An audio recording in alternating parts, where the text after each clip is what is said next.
says down. Gary says up. Gary says right down. Gary says left down. Right up. Beep. Gary says right up. Gary says left up. Gary says down. Gary says up.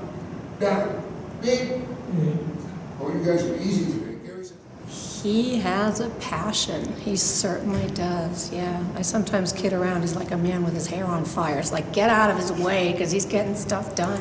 Good job, Zeke. Yeah. Great job. Yeah, I was diagnosed with Parkinson's in February of 2008. It was a routine yearly exam with my family practice doc, and he recommended go and see a neurologist, and they ran some tests and eliminated a bunch of things, and finally said, no, you do have Parkinson's disease.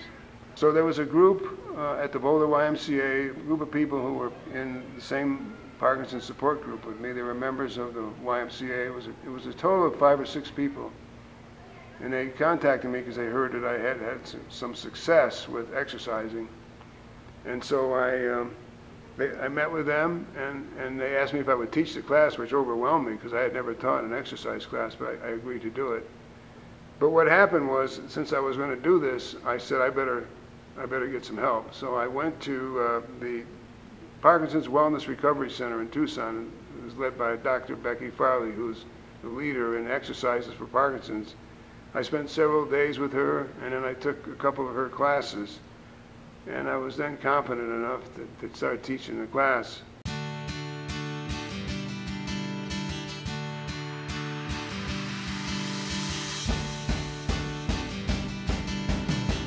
In the Mind, Spirit, and Body room at the Boulder Y, there's a big mirror.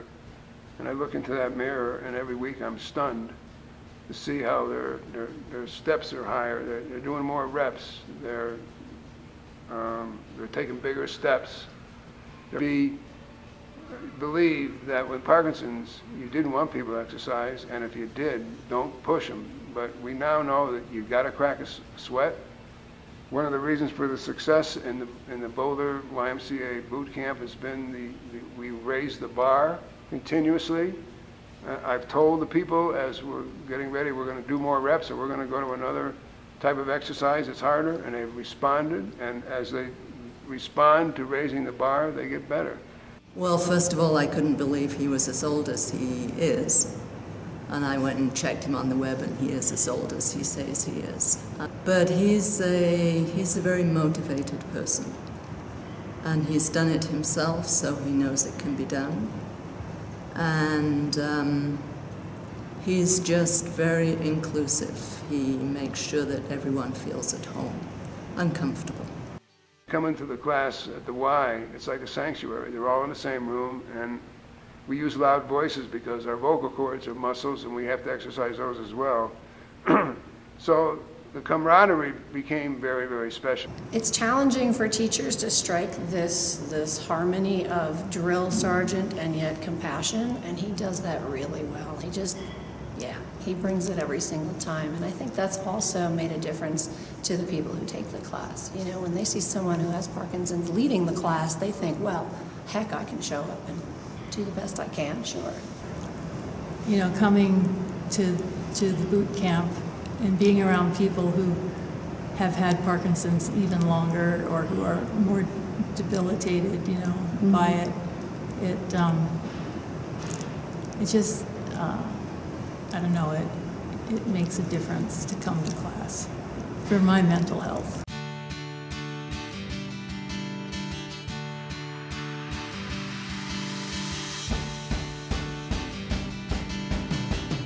In my corporate life, I never did anything slow and small. It was just, and maybe to a fault, I always like to do things that are big and fast. I got this idea that I wanted to start doing this in all locations all across the country. And if I started thinking if I did that, well, people were going to say, hey, you're trying to capture the market and make as much money as you can. And there would be some truth to that. So now they can't say that. So I'm doing this all. I'm not making a nickel. I don't charge a nickel. I'm training people who will be charging. But I just didn't want anyone to, I had big plans, that are starting to come to fruition, and I didn't want anybody to say that you're doing it for the money. I don't collect a nickel.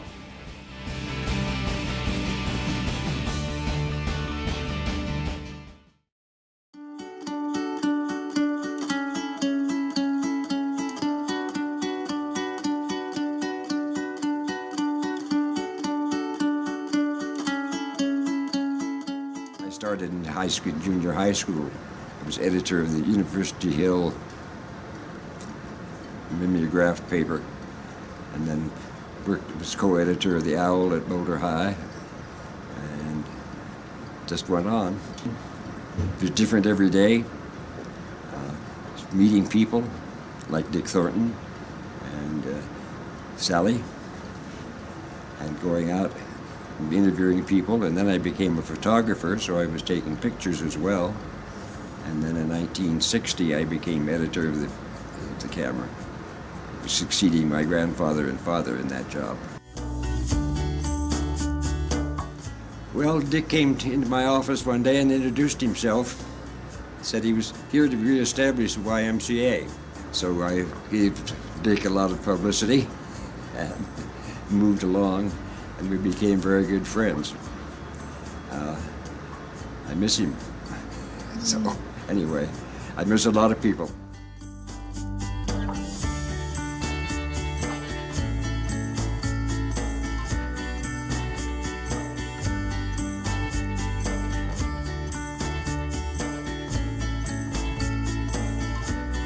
Helped him every way we could.